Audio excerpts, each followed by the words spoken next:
Assalamualaikum warahmatullahi wabarakatuh. Waalaikumsalam warahmatullahi wabarakatuh.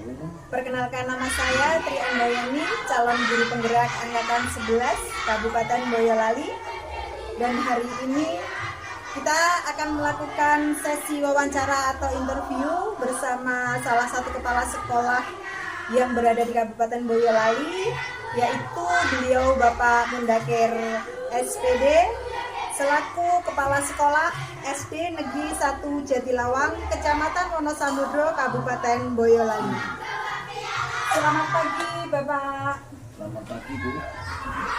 Sebelumnya saya ucapkan banyak terima kasih atas kesempatan yang telah diberikan untuk bisa secara langsung mewawancarai Bapak dalam tugas pemenuhan calon guru penggerak saya, yaitu dalam demonstrasi kontekstual. Bapak, pagi hari ini apa kabarnya? Alhamdulillah baik Putri. Alhamdulillah sehat ya Bapak. Alhamdulillah sehat juga. Apakah Bapak sudah siap dengan pertanyaan yang sudah saya siapkan? Insya Allah sudah siap Bu. Monggo Oke, lanjut. baik Bapak. Pertanyaan saya yang pertama yaitu, selama ini bagaimana Bapak dapat mengidentifikasi kasus-kasus yang merupakan kasus dilema etika atau bujukan moral. Kemudian bagaimana caranya Bapak mengidentifikasi kasus tersebut? Untuk mengidentifikasi kasus-kasus yang merupakan dilema etika atau bujukan moral, saya selalu memperhatikan adanya konflik nilai atau kepentingan yang muncul. Saya juga melihat apakah situasi tersebut memunculkan ketegangan antara aturan institusi dengan nilai-nilai pribadi atau sosial yang lebih besar. Baik Bapak, kemudian selama ini bagaimana Bapak menjalankan pengambilan keputusan di sekolah Bapak, terutama untuk kasus-kasus di mana ada dua kepentingan yang sama benarnya atau sama-sama mengandung nilai kebajikan? Dalam situasi di mana ada dua kepentingan yang sama-sama mengandung nilai kebajikan, saya cenderung melakukan pendekatan yang seimbang. Saya meninjau setiap kepentingan dari sudut pandang etika, kepatuhan terhadap aturan, dan dampaknya terhadap kesejahteraan semua pihak yang terlibat. Pengambilan keputusan saya biasanya dimulai dengan mendengarkan berbagai perspektif yang terkait dan mempertimbangkan prinsip-prinsip etika yang relevan seperti keadilan, tanggung jawab, dan kepedulian. Baik Bapak, kemudian langkah-langkah atau prosedur seperti apa yang biasanya Bapak lakukan selama ini? Prosedur yang saya ikuti biasanya melibatkan beberapa tahapan. Di antaranya yaitu ada 3 tahapan. Tahapan pertama, saya mengidentifikasi fakta-fakta utama dari kasus tersebut.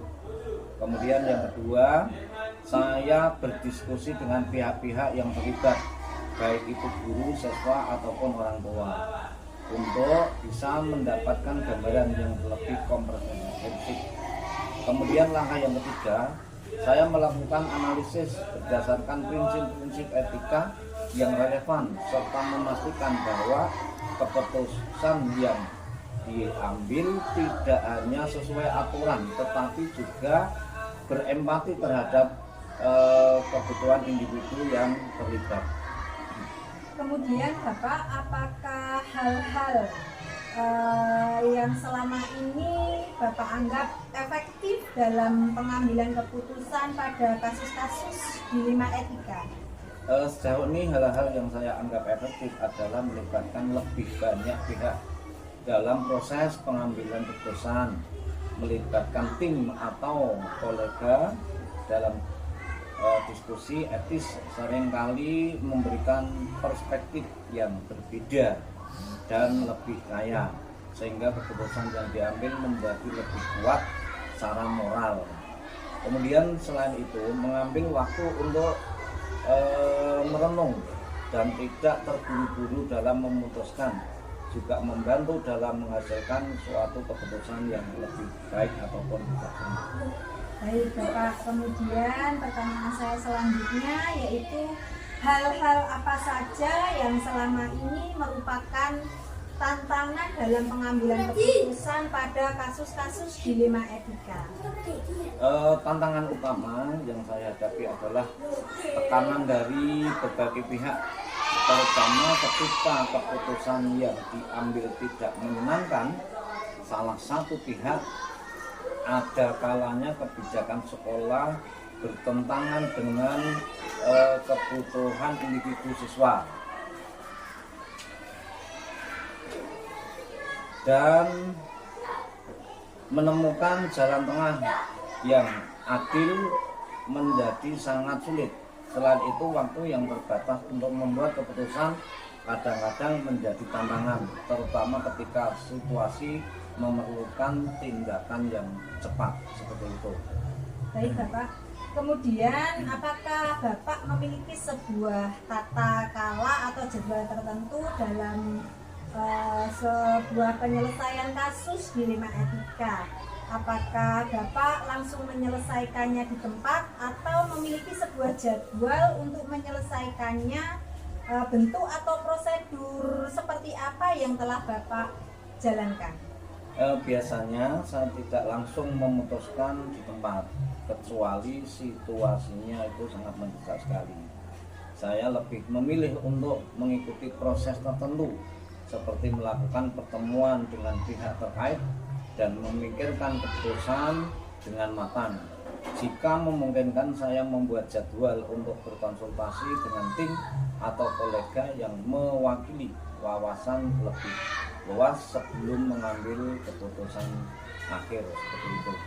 Baik Bapak, kemudian adakah seseorang atau faktor-faktor apa yang selama ini dapat mempermudah atau membantu Bapak dalam pengambilan keputusan dalam kasus-kasus dilema etika Bapak?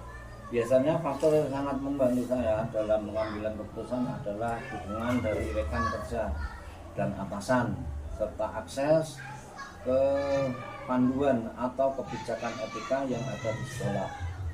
Diskusi bersama dalam forum tim pengajar juga seringkali memberikan pandangan tambahan yang membantu dalam memahami kompleksitas permasalahan. Baik Pak, pertanyaan terakhir dari saya Bapak, dari semua hal yang telah disampaikan, pembelajaran apa yang dapat Bapak petik dari pengalaman Bapak mengambil sebuah keputusan dalam kasus dilema etika? Dari semua pengalaman saya belajar bahwa dalam pengambilan keputusan etis, mendengarkan berbagai perspektif sangatlah penting sekali. Mengambil waktu untuk memahami situasi dengan lebih mendalam itu juga penting. Melibatkan pihak lain dan bersikap reflektif dalam menghasilkan keputusan yang lebih bijaksana. Saya juga belajar bahwa tidak ada keputusan yang benar-benar sempurna dalam dilema etika, tetapi yang terpenting adalah membuat keputusan yang dapat dipertanggungjawabkan dengan integritas dan ketulusan hati. Seperti itu. Baik Bapak, terima kasih banyak atas waktu yang telah Bapak berikan kepada saya. Saya ucapkan banyak terima kasih. Saya ucapkan juga selamat melanjutkan tugas kembali Bapak. Baik,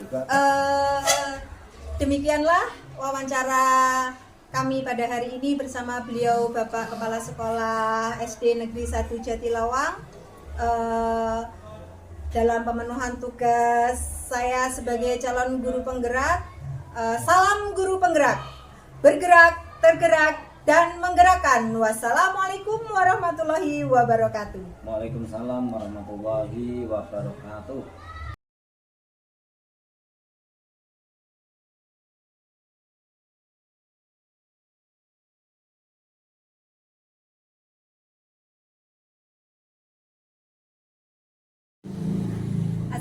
Assalamualaikum warahmatullahi wabarakatuh. Perkenalkan, nama saya Tri Andayani, calon guru penggerak Angkatan 11 Kabupaten Boyolali. Dan hari ini kita melakukan sesi wawancara atau interview bersama salah satu kepala sekolah yang berada di Kabupaten Boyolali, yaitu beliau Ibu Ani Kuryati selaku Kepala Sekolah SD Negeri Banyusri, Kecamatan Wonosamudro, Kabupaten Boyolali. Selamat pagi Ibu Ani. Selamat pagi Putri. Sebelumnya saya ucapkan terima kasih atas kesempatan yang telah Ibu berikan untuk bisa secara langsung mewawancarai Ibu dalam rangka pemenuhan tugas guru penggerak saya, yaitu demonstrasi kontekstual. Ibu, pada pagi hari ini apa kabarnya? Alhamdulillah baik Putri. Alhamdulillah, sehat ya Bu? Apakah Ibu siap dengan pertanyaan-pertanyaan yang sudah saya persiapkan? Insya Allah siap Putri. Oke, baik Ibu. Pertanyaan-pertanyaan kita yang pertama yaitu, selama ini bagaimana Ibu dapat mengidentifikasi kasus-kasus yang merupakan dilema etika atau bujukan moral? Bagaimana caranya Ibu mengidentifikasi kasus-kasus tersebut? Berdasarkan kasus yang terjadi dilema etika yang ditandai dengan adanya pilihan yang sama-sama benar, tidak ada bujukan moral dalam kasus ini.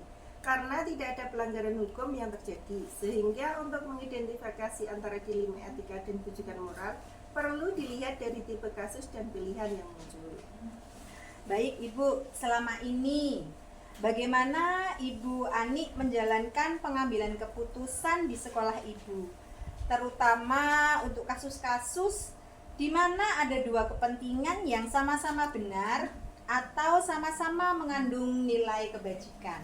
Selama ini dalam menjalankan pengambilan keputusan harus dimusyawarahkan dulu dengan guru yang lainnya agar mendapatkan pertimbangan dalam memutuskan dalam suatu permasalahan. Baik Ibu, kemudian langkah-langkah atau prosedur seperti apa yang biasa Ibu Ani lakukan selama ini? Langkah atau prosedur yang biasa dilakukan adalah melakukan musyawarah dengan para guru. Baik Ibu, kemudian saya juga ingin bertanya, hal-hal apa saja yang selama ini Ibu anggap efektif dalam pengambilan keputusan pada kasus-kasus dilema etika? Hal yang dianggap efektif dalam pengambilan keputusan adalah adanya komunikasi dengan semua guru dan komite sekolah. Kemudian hal-hal apa saja yang telah Ibu alami, hal itu yang merupakan tantangan dalam pengambilan keputusan pada kasus-kasus dilema etika?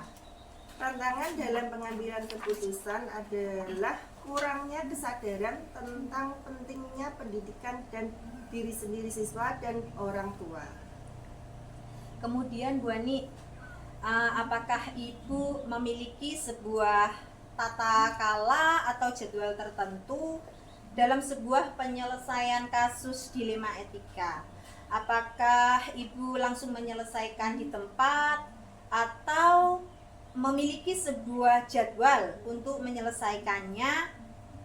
Bentuk atau prosedurnya itu seperti apa ya Ibu jalankan? Tidak ada jadwal khusus dalam penyelesaian kasus dilema etika karena langsung melakukan koordinasi dengan pihak yang terkait. Baik Ibu, kemudian apakah ada seseorang atau faktor-faktor apa saja yang selama ini dapat mempermudah atau membantu Ibu Ani dalam mengambil keputusan dalam kasus-kasus dilema etika Ibu? Semua guru beserta komite sekolah membantu dalam pengambilan keputusan dilema etika. Baik Bu, ini untuk pertanyaan saya yang terakhir. Dari semua hal yang telah disampaikan, pembelajaran apa yang dapat Ibu Ani petik dari pengalaman Ibu mengambil keputusan dilema etika? Pembelajaran yang dapat dipetik adalah perlu memperhatikan budaya di lingkungan sekolah untuk mengambil keputusan. Terima kasih banyak Ibu Ani atas waktu yang telah diberikan kepada saya dalam pemenuhan tugas calon guru penggerak ini.